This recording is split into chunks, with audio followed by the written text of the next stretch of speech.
Rallye des Princesses, première.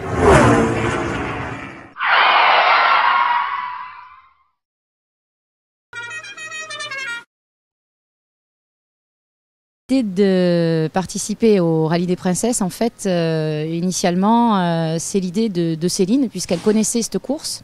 Son père fait partie du milieu du rallye de régularité. Sur le moment, le mot princesse m'avait un petit peu rebuté.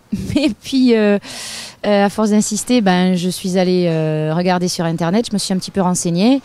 Et quand j'ai vu le type de voiture en plus avec lequel on allait pouvoir participer à cette course, j'ai dit bon ok, banco, voilà. Alors en fait le rallye commence le 1er juin et se termine le 6 juin. Donc on a 1600 km à faire sur route secondaire, sur petite route. Il n'y aurait aucun intérêt de le faire sur une autoroute. Et on a à peu près 300-350 km par jour à faire, donc fractionné en 2 demi-journées.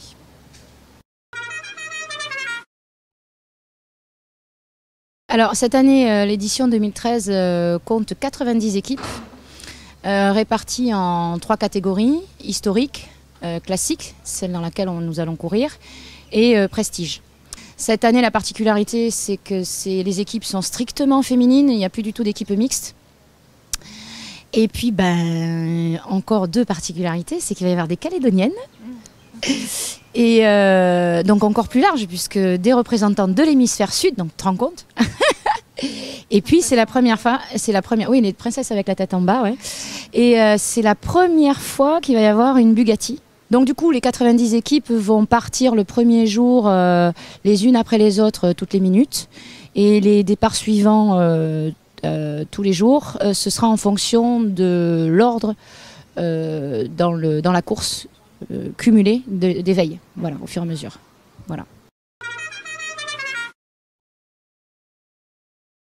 Donc c'est une Bugatti qui a été construite par un constructeur français qui s'appelle Xavier de la Chapelle, qui officie à côté de Lyon en région Rhône-Alpes. Et la particularité, c'est elle est vraiment estampillée Bugatti, parce qu'il y a cette mention qui est indiquée sur la carlingue et sur le tableau de bord. Donc l'avantage, c'est que comme c'est une voiture qui a été construite en 1988, on a quand même un moteur assez sympa sous le capot. Pour s'entraîner sur ce type de course à proprement parler, et plus précisément, elle est singulière au point qu'elle n'existe pas ici et qu'elle est complètement en contradiction avec ce qui existe dans le sport automobile ici. C'est-à-dire que le Rallye des Princesses, c'est sur route ouverte. Or, les spéciales ici, c'est sur circuit fermé. C'est de la régularité qui nécessite, pour s'entraîner et donner un petit peu de piment à l'épreuve, des ronds-points, des lacets, des départementales.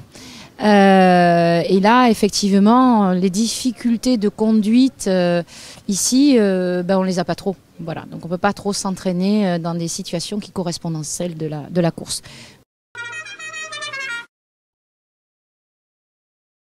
Justement, apporter avec nous le petit grain de folie qu'on a toutes les deux et qui nous font qu'on est parti sur ce type de challenge et de défi.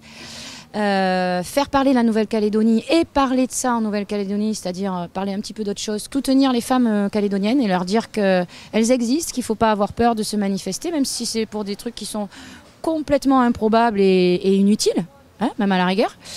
Et voilà, et mettre un petit peu le focus sur, en tout cas en Nouvelle-Calédonie, mettre un peu le focus sur la condition féminine et le respect de la sécurité routière, et qu'on peut s'amuser tout en respectant le code de la route. Voilà.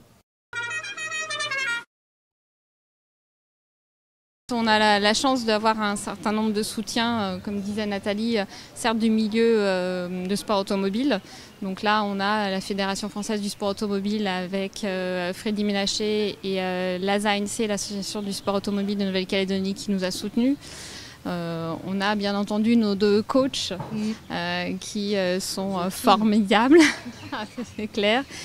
Donc Cyril Brignon, qui est le copilote de l'équipe de Jean-Louis Léraud, et Patrick Chamorro qui s'occupe de l'association Land Lover, qui nous accompagne depuis pratiquement le début de nos entraînements et qui sont des formidables soutiens, qui nous briefent, qui nous coachent, et qui nous structurent. Qui nous ratent pas et qui nous font du bien. Qui, quand on est en retard ou quand on ne fait pas les choses comme il faut, ils n'hésitent pas à nous taper sur les doigts. Dans les anecdotes, on est quand même arrivé à s'arrêter au Casino du Mont d'Or pour acheter du scotch pour fixer la GoPro sur le pare-brise. Non, on peut le dire ça quand même. Je ne sais pas si c'est vraiment très professionnel de notre part, mais oui, juste ensuite, qu'est-ce qu'on a eu? Ah oui, on avait mis le cache tu n'es pas allé étanche. jusqu'au bout de l'épisode. On avait le cache étanche et il y avait de la buée, Voilà. donc en fait on ne se voyait pas dans le film, si tu veux. Et comme on a perdu beaucoup de temps à essayer de scotcher la GoPro, et ben quand on a réussi à la scotcher, il n'y avait plus de batterie. Voilà. Donc ça c'est un bon exemple. C'est pour ça qu'on a vraiment besoin d'un assistant multimédia. S'il vous plaît, venez. Petit coucou. À bientôt.